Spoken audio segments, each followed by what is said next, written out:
we get numerous calls regarding a number of issues, and I'm sure I'm going to cover them today with regards to people, what we call, they call it practical estate planning. You just can't wait until. And so this is designed to help you answer questions that my office gets all the time with regard to this whole issue of estate. Some estates are large, some are small, but you know, they're all your estates, and whatever it is, we need to make sure that you got the practical kind of planning. So Jason Ramon, thank you, and my chief of staff, Danny Faye, can't say enough about legal aid, Northwest Texas. Make it something over this side, okay? Yes, ma'am, you most definitely can. Yes, you know, more of our staff from Dallas County. So thank all of you for being here, taking time. I think you're going to find that this is going to be very engaging.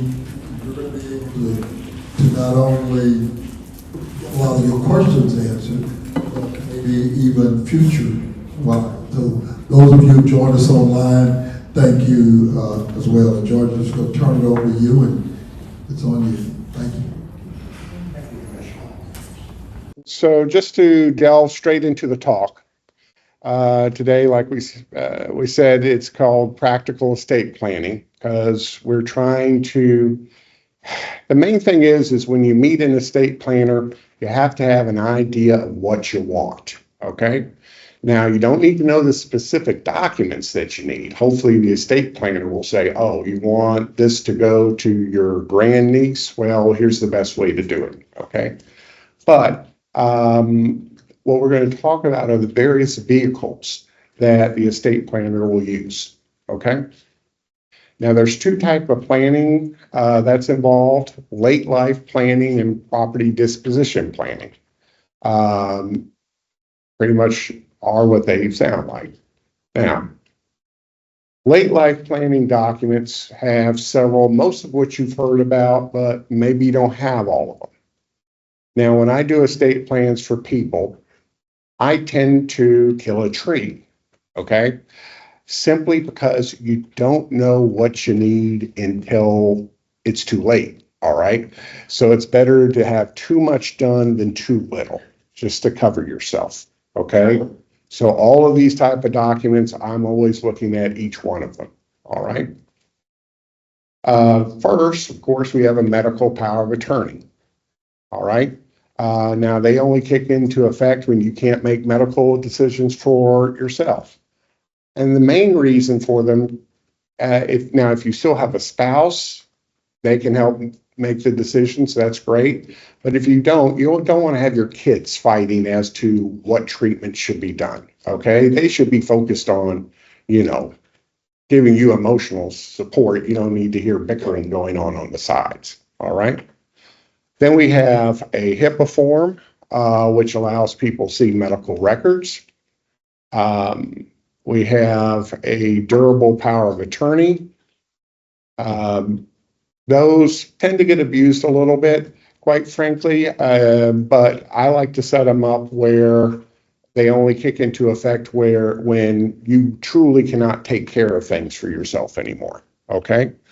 Now, one thing people do periodically is they try to use them after the person has died, but when you expire, they expire, okay?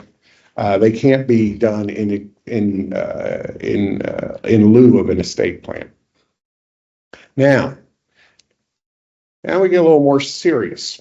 A directive to physicians. This is for the situation in which you are terminally ill, you're out of your head, you can't make decisions for yourself, you're not going to get better. Now, they're going to keep giving you medications to make you feel comfortable. But the question is, do you want to stay plugged into a machine for the rest of your life or not? Okay, that's a question that it is much better that you determine the answer to now You don't want to leave that to others to figure out, okay? It's awful hard to ask your kids, hey, make that decision. No, no, no, no. You probably need to make that one yourself, okay? And do it ahead of time when you're of clear mind. We have a do not resuscitate directive. That one really is for when truly you're really in bad shape and you don't want to keep on going. You don't want them to keep bringing you back. I tend not to do those ahead of time for obvious reasons. They generally have DNR forms at the hospital, okay? So let's see. Then we have a remains directive. Who's in charge of the funeral? Okay, someone's got to be. Do you want to be cremated? Have you already decided where you're going to be buried? Okay, or where your ashes are to be spread? All right. This document puts somebody in charge. Okay. I have had people fighting over the body. It is the worst thing to be dealing with. Okay. And then you have the funeral home, saying who are we supposed to listen to? They love this document because it tells them who's in charge, okay, and what's to be done. Now, there's other possibilities. These are a little less common, but they come up. You can, we all know what guardianships are. Guardianships are where you're not in horrible physical shape, but unfortunately, mentally, you're not in great shape anymore. Okay. And someone has to take care of you. Now, under the Texas Estates Code, there's a pecking order, a spouse then starts going down the list. You can actually jump someone up the pecking order. And this is very important if you have multiple kids, because if you have multiple kids, they all have a claim. Who will be in charge of you? Okay, making sure that you're looked after. Okay, so you need to choose that person carefully. Who's going to make the best decisions? Who's going to do what you think you would want? And who can stand up to their other siblings? That's just as important, all right, as anything else. There's a supported decision-making agreement. Sometimes maybe you're starting to fade a little bit.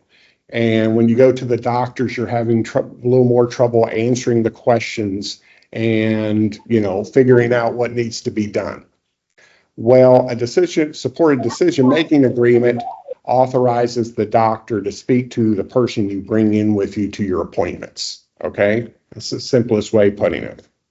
Then there's, if you have minor kids, you can have a declaration of guardian for children. Okay. Now you can't cut out the other parent. You might want to, but you can't. But if both parents are gone, you can nominate whether it should be your cousin or your aunt or whoever, okay, to be in charge. Now we're going to switch gears a bit and go into property disposition planning, okay? Now, the main goal of property disposition planning is to avoid probate, okay? And the reason why is this: it's expensive. I mean, attorneys will be charging, $250, $300 an hour, okay? And it's very, very slow. It takes a while. Now, in Dallas County, you're required to have an attorney, all right? And don't count on legal aid to provide the attorney. We're a little overworked on those, okay? So that's why we try to avoid probate. Now, wills have to be probated within 4 years of death, okay? If you do not probate it, in other words, file it with the court, it's no good, okay? Now, wills can go missing, particularly if someone doesn't like the contents of the will. They might adios the will, okay? So you can always file a will with the probate clerk ahead of time. Now, wills are often done incorrectly. You have to be wary of wills from the internet. okay? Because each state's laws are different, okay? Texas requires certain language. For example, the witness has to say they're at least 14 years of age. I know it sounds odd, but it's required, okay? Plenty of things like that. Now, typed wills must be properly notarized and witnessed. You cannot have relatives or heirs involved, okay? You don't even want them in the room. If someone comes with me for a will execution and they have one of their heirs drive them in, that's okay, but I'm going to kick them out of the room when it comes to signing. Because I got to make sure that, this is all above board. Wills are easier to contest. Now, you can do a handwritten will. I don't advise it, but it's better than nothing. A handwritten will must be entirely in the person's handwriting, signed and dated, and state that it's a will. Okay.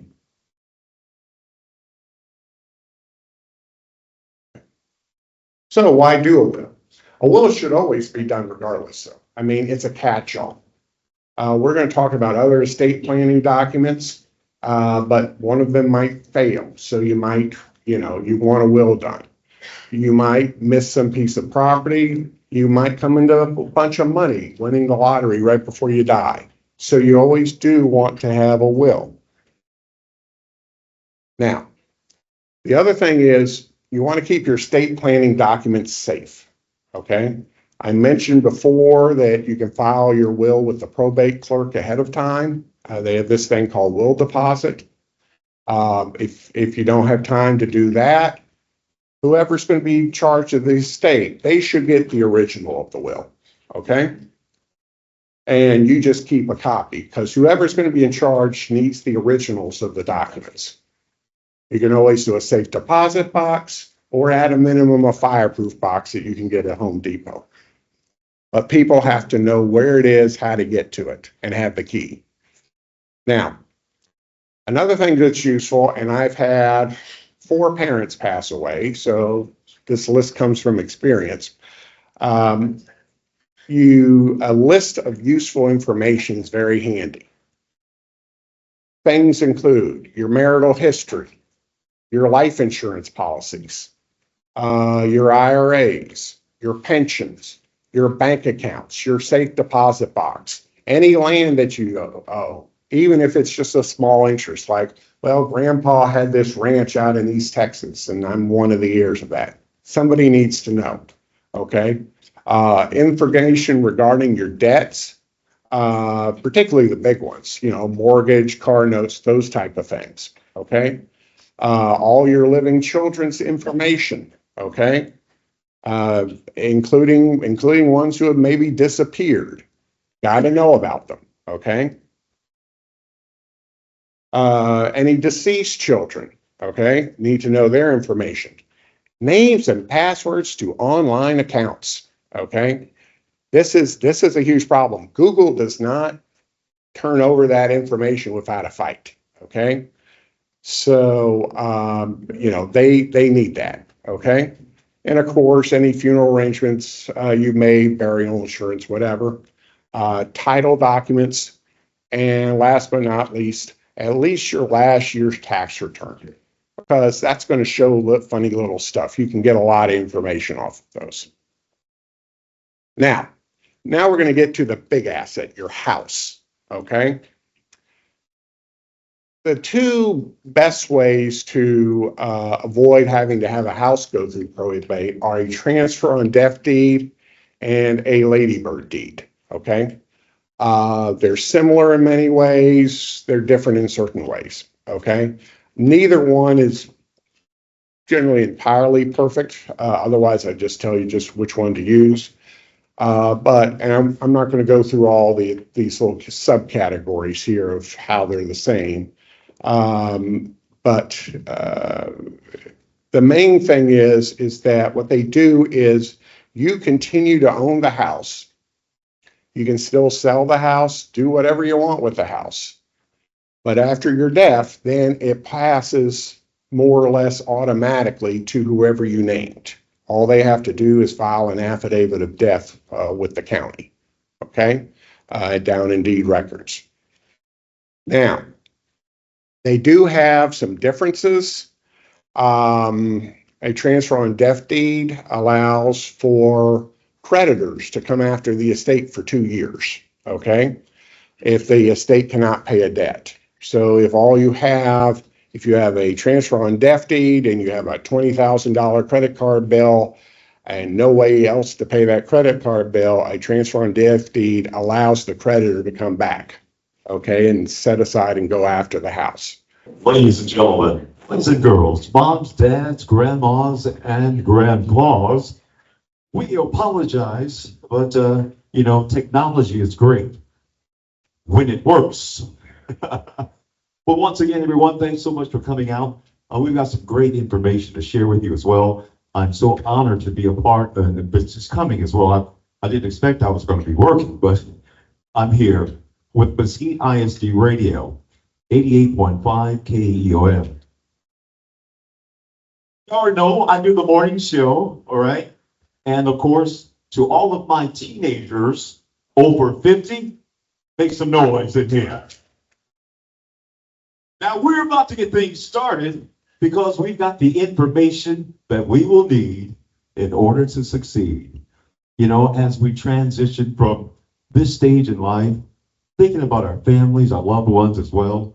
Guys, proper preparation prevents poor performance. It's the 5P principle. So I hope that in this morning's gathering that we're able to take the information that's designed with us in mind, making grown-ups feel like kids again, but at the same time, being realistic. Now, although, and I'm gonna start it and leave everything going, but guys, we have to pause and thank God for every day of our lives. Iron sharpens iron, so we sharpen one another. And with saying that, guys, I'm just going to turn it over. I'm not part of the program, but I'm so happy to be here. And now that we can get things started, John Wiley, thank you so much. Okay, let's see. Back to where we were. Transfer on death deeds and ladybird deeds do have some differences. One of the next two or next three are really the biggest ones they are. First is a transfer on death deed. They don't trigger a due on sale clause, which is common in a deed of trust. There are some lenders that think a ladybird deed does. So if you have a mortgage or at least a mortgage that isn't almost paid off, I probably at that point lean towards a transfer on death deed. However, the Medicaid estate program, now they have a specific policy preventing them from going after real property transferred under a ladybird deed. If it was transferred under a ladybird deed, they don't look at it. Now, they haven't, from what I've seen, written up such a policy as to transfer on death deeds. So I'm not quite sure. So if there's a chance of a Medicaid estate recovery and there is no mortgage, that's when I lean towards a ladybird deed. Now, one important thing is that a TOD, a transfer on death deed, has to be filed in deed records before you die. If it is not, it's no good, okay? It expires. Okay. They also require that the heirs outlive the decedent by at least 120 hours. That's usually not a problem. And those are kind of the big things on that page, really. Yes. Well, okay, I can't quite tell because I hear the feedback in my own head too. Okay. Let's talk about trust for a second. Okay. Trust, there's nothing magical about trust. You hear about trust and they're kind of a hot topic at the moment. And they're basically contracts with special rules. Okay. And they're either revocable, which means that you can get the property, put it back into them back, or irrevocable, meaning once you put it in, it's gone forever, at least for your direct control. Okay? Now, the reason someone would have an irrevocable trust is it makes it difficult for creditors.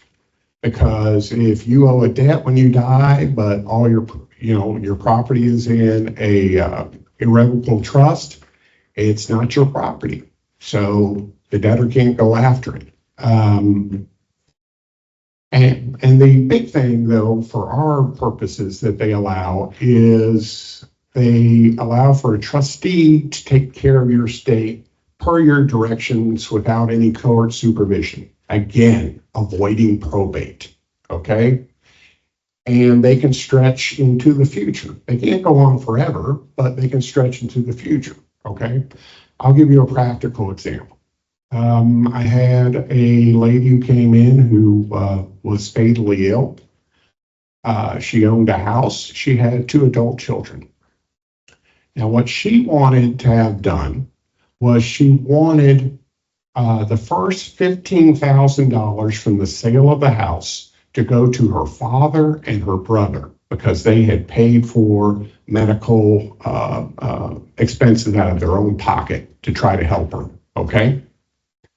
Now, you could put that in the will, but then again, you have to pay that attorney $250, $300 an hour to do all that. Instead, we put it into a trust. We did a ladybird deed, and then when she passed away, it transferred into the trust. Then at that point, her trustee, which was her sister, all she had to do was follow the instructions in the trust. Number 1, sell the house. Number 2, pay the father. 3, pay the brother. And 4, divide up the remainder. There was no muss, no fuss, no extra cost. It was very easy, and she got done exactly what she needed. And I see a lot of those type situations. Or you might have a situation where, let's suppose you have a brother who's disabled, okay? And you want the brother to have a place to live, but after that, after he passes on, that at that point, you want the property to go on to, say, your niece or nephew or somebody like that. You can set that up that way, okay? So there are situations where a trust is useful. You do not need it in every circumstance, though, okay? Sometimes, like I said, it can be overkill. Now, trust and Medicaid. A trust is not considered the asset of the person who put the asset into the trust for purposes of Medicaid if that creator of the trust is not the trustee and only the trustee can withdraw the principal. In other words, you've put the money into a trust, you no longer have control of it, it's not your money, so Medicaid can't look at it as your asset, okay? Now there's 2 types of special trusts that I mentioned down here, because as you know, with Medicaid, there are asset limits and there are income limits, okay? Now, these are basically to avoid those problems, okay? A special needs trust is where you put the assets into a trust, and all it is supposed to do is basically caring for that person, and Medicaid can't touch it, okay? Whether it's $1,000, $1 million. If you've done it correctly and if you did it timely, that can be done. Now, they do need to be created before the person is 65 years old, okay? Otherwise, everybody would be transferring it, right before they pass away. So that's something you want to think about earlier rather than later. Next one is qualified income trust. Usually, this is one we don't tend to handle at legal aid simply because if your income is that high, you probably don't qualify for us. But it's a way to reduce the countable income, okay? So again, you're not over whatever the maximum is that particular year. Now, there are other ways to avoid probate. Many of you have probably heard of some of these, or maybe you already done them. One is with bank accounts, okay? You go to the bank and do a payable on death provision on the account, naming your heir. That's easy to do. The banks like it because then they don't have to, mess with probate later on. They don't like probate either. Okay. It just tells them who the money goes to. Okay. Like I have my main account goes to my two nieces. Okay. That's just it. I've told them and it's like, all right, fine. Okay. So that's easy enough. You can do that, by the way, on various type of accounts like investment accounts and other accounts that you have.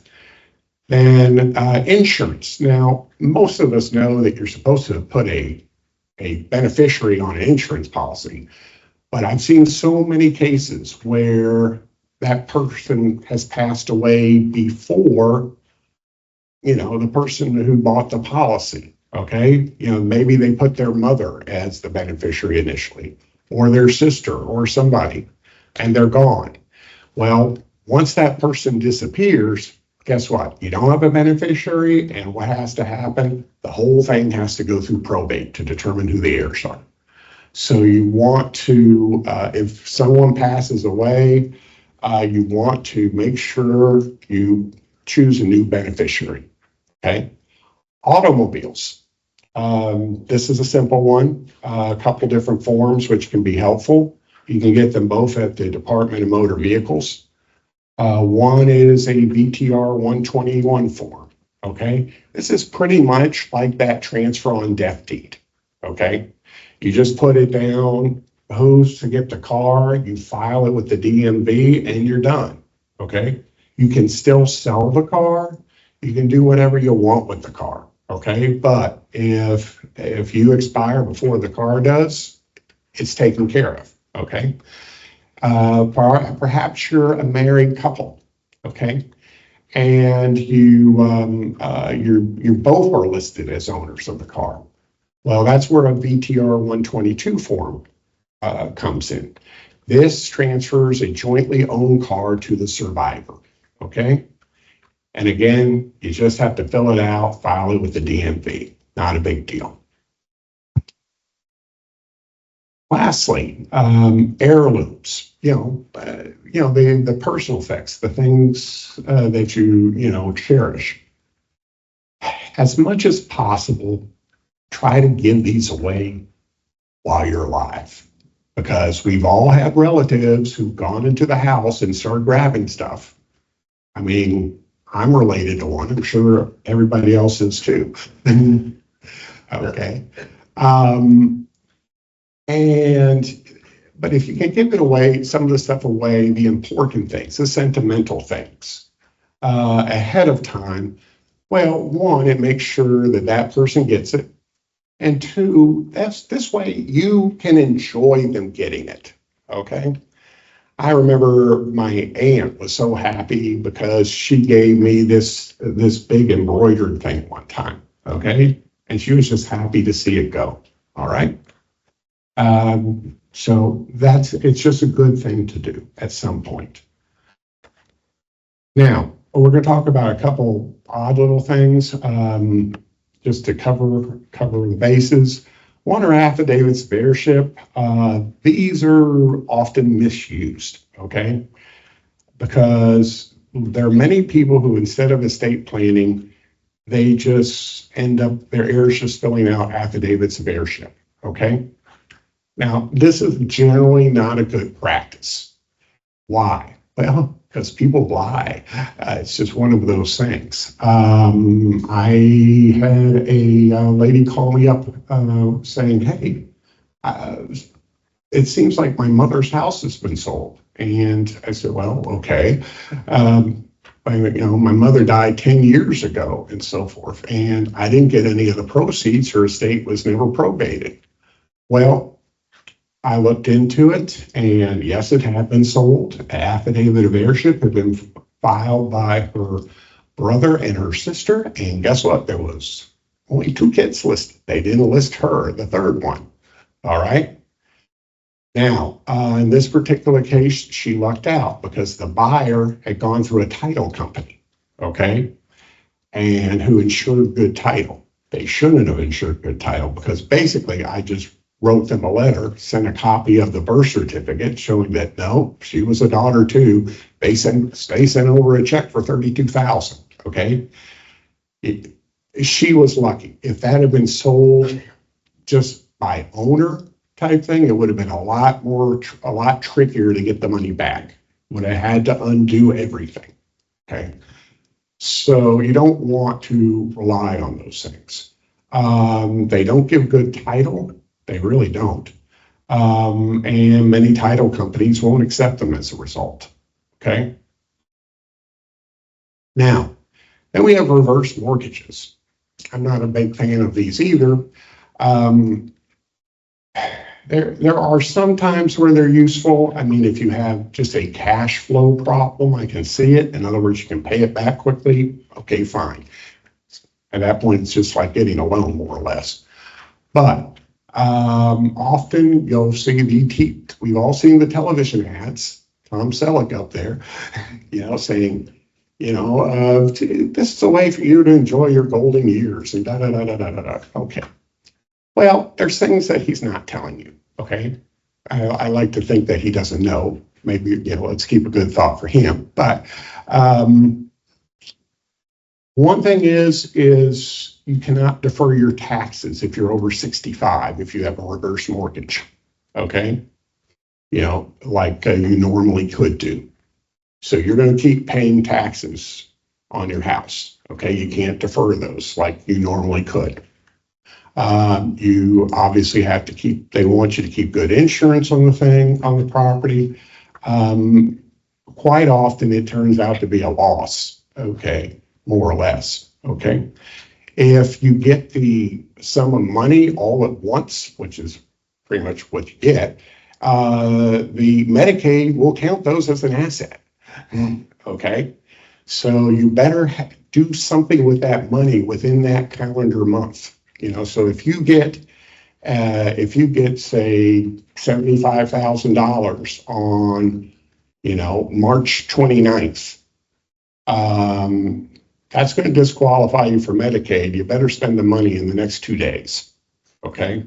That's a little hard to do. That's where that special needs trust can come be in handy. But if you're doing that, heck, why are you getting the reverse mortgage in the first place? Okay. And another thing is your heirs have to repay that reverse mortgage. Okay. Generally, they has to be paid off within 6 months, and they may not be in that position to do so. Okay. If you borrowed a large chunk of change. Okay. So, and also if you go to a nursing home, most of these reverse mortgages become due and payable at that point. Got to pay it all off. Okay. Unless was quick visit to the nursing home. That's one thing. That's, that then you're coming back. But if you're moved permanently to a nursing home, they're going to want their money at that point. Okay. Because they know that once you're in that nursing home, that guess what? Medicaid and the nursing home is going to want the asset of that house too. So they're going to get theirs first. This one comes up once in a while, common law marriages. People have this weird idea on common law marriages in Texas. They say, well, we've been together for 25 years. Okay, we're common law married. That's not the entire question. Okay. If you're not formally married, you have to prove up 3 things. You have to prove that not only did you live together as spouses for those 25 years and that you told others that you were married, but that you agreed to be married, particularly the person who died has to have some proof that they agreed to be married. Okay. Filing taxes together as married will do it. On the other hand, if you filed it as separately, you're not married. Okay. What you put on deeds and everything else. Quite frankly, it's really best if you don't want to go through a formal marriage ceremony, you can just simply register the common law marriage with the county clerk. That's good. Okay, that'll work. All right. Some people have asked us about legal age and who qualifies. Those are kind of like the rough numbers that we look at. And it also depends on how many attorneys we got working and, various other things, but that's just for that. Okay, now we'll switch to questions. All right. Who here has a, yes, ma'am.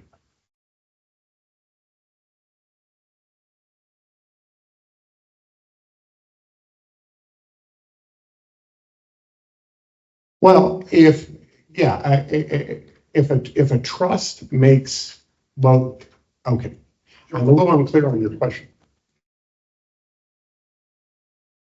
Okay, so if you're asking me that if you put your assets into a trust for your children, do your kids have to pay taxes on it? Okay, not at that point. Now, if the trust starts making money, okay, in other words, if you have put some asset into it that's going to generate income, all right, then yeah, at that point, it becomes like almost like a business of its own, for taxes and whatnot. But just putting it in the first place, no. Yes, ma'am.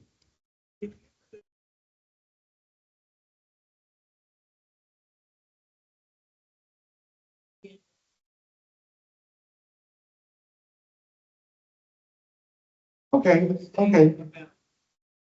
I'll give you a scenario in which it was unfortunate the guy didn't have an irrevocable trust. Okay. That was real fine, so repeat the question. Okay. So the question is, you want an example of when it's good to have an irrevocable trust versus a revocable trust.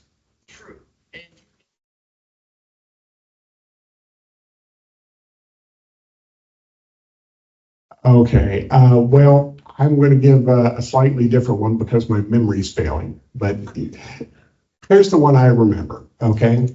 I knew this fellow, he had a dry cleaning business, okay? And the dry cleaning business was just a sole proprietorship. It wasn't even an LLC or anything like that. He just ran it like it was him, okay? Now, he had insurance on his trucks, okay, the delivery trucks. But the problem is that there was an accident and somebody was paralyzed, okay? So much insurance was able to cover. Well, because he ran it as a sole proprietorship and he didn't have it either in an LLC or in an irrevocable trust, they could go after him personally, his assets, okay? Now, they couldn't go after his house or his car, but basically almost anything else he had, they could go after, okay? So that's one time where irrevocable trusts are useful, is if you're in some type of business where you might end up getting sued, okay? That's one time where it's very useful. Next question.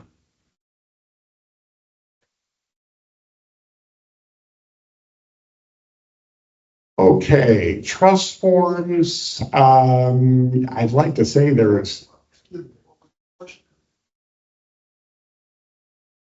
Okay, so the question is, where can people get trust forms?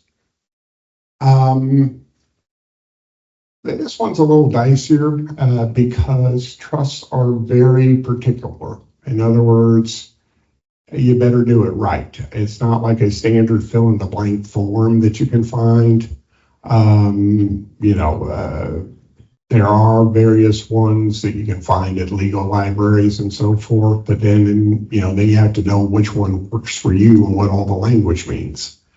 Particularly if you're concerned about taxes, I really don't advise doing a fill in the blank trust form, quite frankly.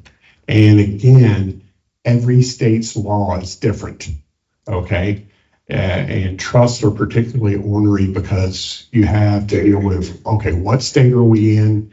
And we have to think about federal tax laws at the same time. So I can't recommend a particular form. Yes, ma'am. Okay, first one.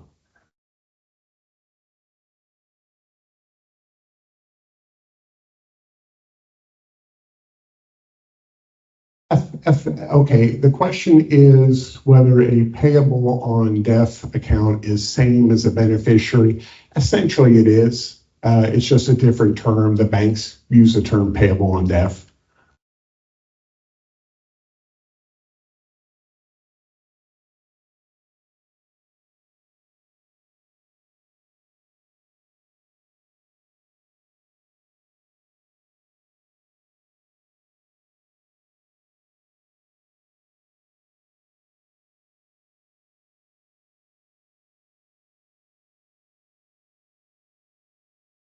Okay, so the question is, if you have labor deeds, if you have payable on debt provision on your bank accounts, at what point would you really consider a trust as being necessary?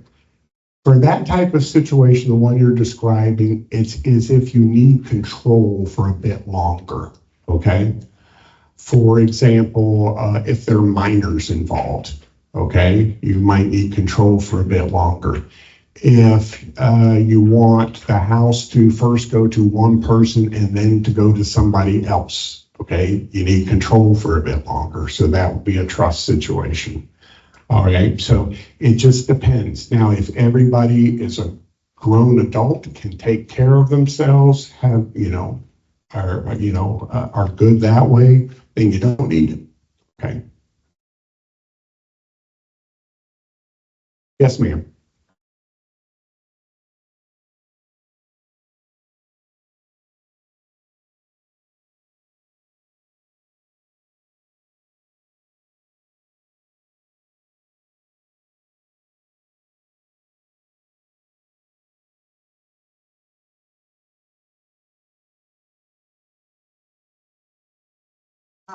So that is him, we needed to, he's probably gonna have to transition to Medicaid. So what do I do? Oh boy. Let me ask you this question, because you said he has a massive stroke and so forth. Is he still, and he probably has trouble communicating and all that business. My question for you is, I mean, is he mentally, what type of mental shape is he in? Okay. Well, yours is a very difficult situation because the situation you're describing is where a person took care of their own business for most of their lives and has had a massive stroke.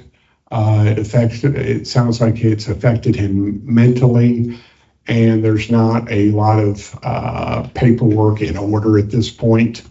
And so the question is, what can you do at this point? Okay. There's not a lot to be, I mean, really, you're looking at a guardianship at this point. Okay. So unfortunately, because the paperwork we're talking about hasn't been done, you're going to have to go to court, to probate court, and file in whatever county he lives in, and apply for to be his guardian in order to make decisions for him. That's what you're down to. It's not a fun way to go. It's a bit of an onerous procedure, but I think that's what you're down to. Yes, ma'am. But Depends on the county, depends on the court in terms of how long it takes to get a guardianship. They kind of do these a little bit on what needs to be done, how fast. I mean, I've seen them done within 3 months to a year. Yeah, it's just not instantaneous. I mean, you have to remember in Dallas County, there are only 3 probate courts. That's the big problem, okay? Yes, all the county, this is all these things we're talking about are governed by county because it's state laws. And so everything has to be filed at the county seat, which is Dallas. And so that's where all the county offices are. Okay, so your question comes down to privacy concerns. What you're saying is that your interpretation is that a trust is private, whereas a will, anyone can see what the will says. Okay, as a general rule, that's true. Okay, you can always see what the will said. Okay, certainly, and with a trust, that's not necessary. But for that, it depends a lot in terms of whether you should keep it private. That depends on your circumstances a little bit. In other words, is someone going to be extremely upset by this or not? If they're not, then I let all the heirs see it ahead of time while you're still alive, so that they know what's going on and they're not just fighting their sips. If there's something that they are not going to be happy with, now you can keep it private. Once you're in the nursing home, the bills are paid by, Medicaid, and they're going to eat up a good chunk of those assets. Nursing homes in Dallas County, I've seen everywhere from $3,000 to $10,000 a month. Okay. So, they're going to want their money. They will go after the assets, which is again why you try to plan as much as you can ahead of time. Yes. Okay, so the question is, what if someone has already gone into a nursing home? Oh, they've already passed away. Okay.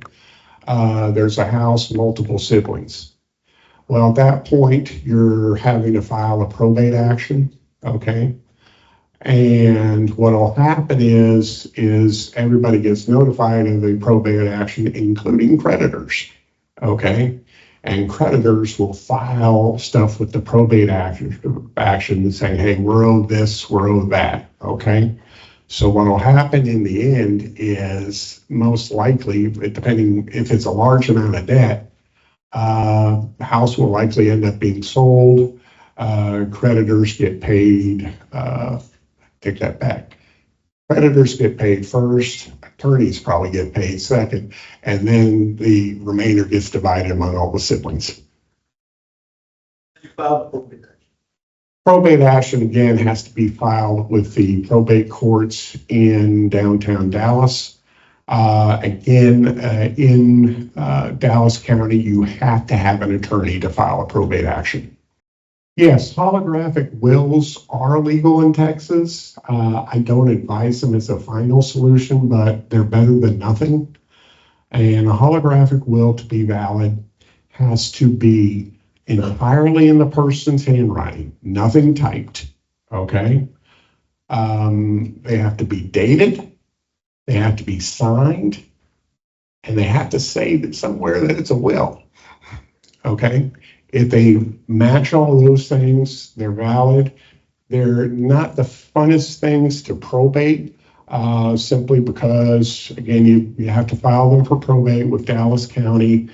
You have to have a couple of witnesses come in who say, yes, I recognize their handwriting. And then the judge has to decide whether it's valid or not. Okay. One follow-up? Yes. No, those do not have to be notarized. I advise doing everything at the same time. In terms of whether to do a will first or a trust first, do them both at the same time, because these are estate plans. You shouldn't do it piecemeal. You should try to do everything all at once. Okay. That's the way I always approach it. It means that if the person comes in, they may be signing 8 documents that day, but it's all done. You really do need an attorney to get it done, quite frankly, of some sort.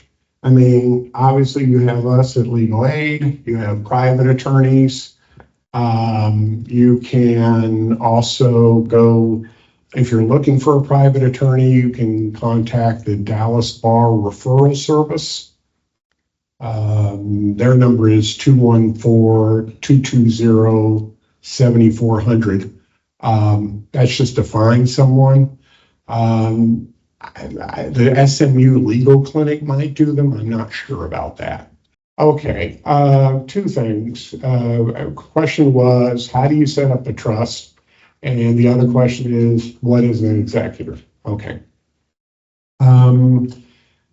A trust is essentially a contract, okay? It has to fit in certain rules to be valid in Texas. And like I said, there's no easy fill in the blank in form on that one. Now, an executor is a particular term. The executor is the person named in a will to be in charge of the estate. Okay, that's what an executor is. The trustee is the person named in a trust to be in charge of an estate. If you do not have a will or a trust and just have to probate generally, okay, what they call an intestate action, then that person who's appointed by the court would be called an administrator. So they all have their specific titles, but they all more or less do the same thing. Okay, so your question is, what if the executor doesn't follow the will? What happens? Well, the good thing is that in a will case is that everyone, all the heirs will get a copy of the will. If the executor is not following, they go to court, they have that person removed. Okay. Now, if there is quite often in wills, you put a backup person as an executor, then that backup person would take over. And mind you, if that first executor did some self-dealing or something like that, he's in trouble with the court and bad things can happen. Is it advisable to redo that will, or will that will still remain in place?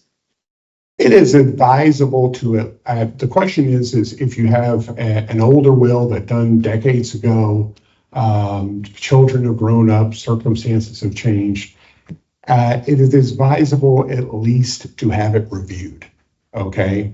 Because the attorney can look at the will and say, okay, because of this, these terms have really changed, and is this still work the way you want it to? Because that's the ultimate question. Is it going to work the way you want it to? An attorney will look at it and say, yeah, okay, this is, my stepfather had one that he had done 30 years prior. I looked at it, nothing needed to be changed. So sometimes it's okay. It just depends, okay? I'd still have someone just take a look at it. It's probably okay, but I'm not going to say for sure without looking at it, okay? Now we're talking about how to find an attorney. That's a fun one. Well, obviously, if you qualify for legal aid, then that's cheap. If you're having to go the private route, I'm kind of old school. I do like personal referrals because, if they were good to your friends, they'll be good to you. I think that works fairly well. You also have to consider what part of town they're in, okay? If you have an attorney in Highland Park, okay, with marble floors in his suites, who's paying for the marble? Okay. So think of area of town. You don't want someone, you want someone with some experience, of course, okay, a minimum 5 years personally. But yeah, personal referrals are usually the best under that situation. And particularly people who are upfront on how much it'll cost for them just to look at, okay? Well, okay, as long as the person's alive, the will is good, okay? The question comes down to after the person has died, when does the will become no good, okay? And the thing is, if you're going to probate a will, in other words, give it to the court, okay? It has to be probated within 4 years of death. That's a hard line rule. You can't avoid that one. No, notarizations do not they do not expire. No, even a notarization from California does not expire. You still probate the will in whichever, okay, the question is an out-of-state property listed in a will. How is that handled? Okay. If the person died in Texas, okay, in say Dallas County, you can still probate it here. There are times though, and I don't want to speak too much on other states' laws, quite frankly, because I'm not licensed in other states. But let's suppose it was like the only asset was this house in, I don't know, Idaho or someplace like that. I know in Texas, we would allow it to be probated up there if it was more convenient under those type of circumstances. But generally, a Texas court can deal with out-of-state property if the person died here. My question is related to your anecdote that you shared earlier about a sibling who was left out. You mentioned that house sale. I have an aunt who died in 2020 and listed her daughter and a nephew in her will. 5 years hence, the daughter is the executor and she's listing the house for sale, but did not inform the nephew that he was listed in the will as a co-owner of the house. What might be some of his legal options? Okay, so just to make sure I'm clear, there was a will done back in, well, years ago. Your aunt died in 2020. I presume that the will was filed for probate within 4 years. Okay. The will states that two people are supposed to inherit the house, but one of them has not been notified. Correct? Okay. Well, first of all, the court's going to have a problem with that one because you are required to notify everybody in the will. Okay. They have this one court officer called an auditor who goes through all the documents line by line. And he says, waves his finger, hey, we don't have this. So they're not going to be able to finish up the estate. Okay. Do you know how long ago she filed it for probate? Really, that long ago. But the house probably has not been sold or anything like that. Well, one of his options at this point is he could actually go ahead and appear in the case himself, okay, with an attorney again, and have the aunt removed for not following the terms of the law because she hasn't done anything like give it to anybody else. Okay, fine, but she's not following the provisions of giving the property away. Okay, so he could seek to have her removed. Okay. You can get a totally new attorney. That's fine. Yeah, you don't have to use the same attorney for each will. Now, actually, the question is, can an heir be an executor? And no, an heir can be an executor. Yeah, and quite often it's not a bad idea because they're going to make sure they get it. No, if quite often the main person inheriting is named executor because they're going to make sure it's taken care of. Okay. Mind you, again, I probably wouldn't leave a house through a will. I'd use one of the ladybird deed or the transfer on death deed. But aside from that, yeah, I don't see any issue. No. Okay, the question is, can people see what's in a will that's filed in will deposit? No, not while it's in will deposit, only if it's offered for probate and becomes part of the probate file. Oh, okay, cost. Okay, it depends on a few circumstances. I mean, yeah, the question is just what is the cost of different types of trust? I mean, if you're trust can be very complex or they can be fairly simple, okay? For example, I've done trusts for, say, pro basketball players, okay? Those are complex, okay? Because there's all tax consequences floating around and, marital deductions and what have you, you're trying to keep track of, okay? Yeah, so those we used to charge like $7,000 to $10,000 for them. Okay, We were kind too. But a regular trust, I haven't really priced it out lately. Probably about 1,500 to 3,000, somewhere in that range, I would imagine. Okay, so the question is, should you set up a trust for a small grandchild? My first question is, what do you want to leave them? You know, in other words, you can, there's different ways to do it. Certainly not a bad idea, okay? Let's suppose you had, you know, a pile of cash or something you want to leave them, then yeah, I certainly would. You can put in all types of qualifications, for example, who the trustee is, can the money be spent at all while they're young, because you don't want, you know, mom and dad using it for their own particulars. You know, you want it for just the health, education, welfare, whatever of the child. Maybe you don't want it to be touched until the child gets to a certain age. And by the way, it doesn't have to be 18, okay? I put in plenty of trusts where the kid doesn't get stuff till they're 30 or 35, okay? Because the idea is, you know what?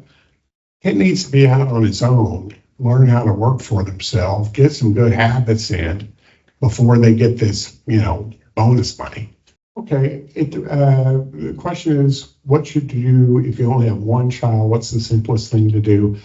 It depends a lot on what you actually own. I mean, if you do a house, you know, okay. Well, okay, it's just as simple as this. Probably a ladybird deed or a transfer on death deed for the house, okay?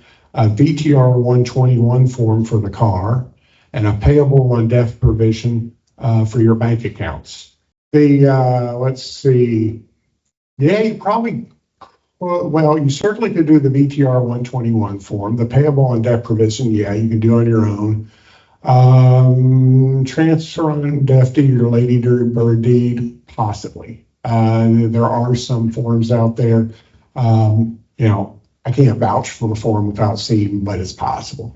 Well, this is a perfect situation. Okay, the question is, she wants to leave the house to one person for life, and then go ahead and then go to the next, okay? There's a couple different ways to do it, okay? You can use I think it's the ladybird deed will allow you to just give him a life estate, and then the remainder would go to the granddaughter. You could do a trust, but that seems like a little overkill in this situation. That's another way to. It's another way to do it. You know, those are the two primary options. But yeah, you can set it up so he can't sell it or do anything with it. Well, I mean, if your grandchild's a minor, you do want it to go someplace where it'll be protected, okay? Because if an insurance company sees that a minor is getting the child or getting the money, okay, they're just going to say, they're not going to give the money to the parents, okay? That's not happening. They'll end up filing a case themselves in probate court. It's called an interpleader action. And then the court will hold on for money for years, which is usually not the best way to do it because the court accounts tend not to be very good in terms of generated income, quite frankly. I mean, that type of situation, particularly if it's a substantial sum, I would probably lean more towards a trust in that situation. Okay, the question is, if you have one child, what's the best way to do this? Okay. Again, it depends on what you own. Okay. Like I said, you don't want to just rely on a will. Okay. Because your heir is going to be paying $250, $300 an hour to an attorney to probate it. Okay. So you don't want to just rely on a will. Okay. That's when you go back into all these things we've been talking about. A ladybird deed for a house, a VTR 121 form for a car, payable and debt provisions for your bank accounts, making sure your insurance policies have beneficiaries named, possibly a trust even, okay? So you really want to set it up that way, so, because you don't want to be wasting money, quite frankly, on an attorney if you can avoid it. And I didn't say that officially. Okay, let me, the question is, does a trust take the place of a will, okay? By and large, yes, okay? However, think of a will as a safety net, okay? Under everything. Because what if the trust fails for some reason? What if one of these deeds turns out to have been done incorrectly? What if you win the lottery and it hasn't been accounted for? Okay. The will, you should still always have a will, and it's a simple thing, just in case something else doesn't work. The will is just your backup. Hopefully the will won't have to be probated. Like I said, I end up drafting 7 to 9 documents depending on the circumstances, and generally the will ends up not being probated if I did everything else correctly. Okay, it's just a good safety net. Really, what you're describing is a situation where people essentially, there's a probate action going on and people want to commit fraud to simplify things and so forth. What the honest person should do is appear in court and say what the truth is, quite frankly. If you can always file an appearance in a probate court, which is just you showing up, and tell the judge, we have these other siblings, okay? And what they're also supposed to do in in any probate case is they're supposed to appoint an attorney ad litem to represent unknown heirs. You need to find out who that person is and tell them about these unknown heirs. Well, don't sign it. That's basically, it's a state jail felony up to, up to 2 years in prison, up to a $10,000 fine. Let the judge know. Okay, one more question. Last question. No, the question is whether you can do a Lady Bird deed or transfer on death deed before the mortgage is paid off. No, you don't have to. Okay, you can do those. If you have all the other documents in place, you still need a will. I still always do a will as a safety net. Again, I just always do. Let's thank George. Thank you, Bill. And Jason, Romaine, Jack, David Fain, and all the rest of you. Thank all of you for coming. I'm sure you're going to have some other questions, but hopefully he's giving you a pathway to at least begin to think about it. And believe me, those banks, we get these calls all the time. Those banks are not going to turn that money loose unless you got those documents. Same way with transferring those automobiles and, as he said, the Lady Bird deeds. So thank you so much. As he said, in Dallas County, you still only have 3 courts, 3 probate courts. And can you imagine what's going on? File in the county clerk's office. And again, thank all of you for attending. Can't say enough about Mesquite ISD. Thank you for saving us. My pleasure. Ladies and gentlemen, once again, thanks so much for coming out, and I hope that everyone has gotten enough information to go forward with. I'm Gil Palmer with Mesquite ISD Radio, 88.5 KUM. You can join me every Monday through Friday at 6 o'clock in the morning, so I get you guys up in the morning, but I'm so glad to be here and glad that I was able to help out in this situation. Y'all stop by, say hi to John Wiley Price, and thank him for coming by and being a part of all that we do. Continue to encourage him. We pray for everyone, as we turn the page in our lives. Once again, legacy. We're looking to preserve and get our families on board as to what to expect in the days ahead as we continue on our life's journey.